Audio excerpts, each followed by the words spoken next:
चाललास का रे इतक्यात? नको ना रे जाऊ, माझ्या वाटणीचे मोदक सारे तुला देईन मी खाऊ. 9 दिवस तर झाले, इतकी कसली रे तुला घाई? थोडे दिवस थांब ना, नंतर हट्ट करणार नाही. तुझी आई बोलवते का? खरं खरं सांग ना मला, मी तुझ्या आईला सांगीन थोडे दिवस राहू द्या ना त्याला. काहीतरी बोल ना बाप्पा, नेहमी असाच शांत राहतोस.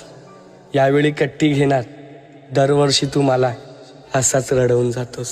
कासावीसा होई जीव येता विसर्जन, का जाता दूर तुम्ही आम्हा सोडून. अश्रू दाटती नयनी भरून येतो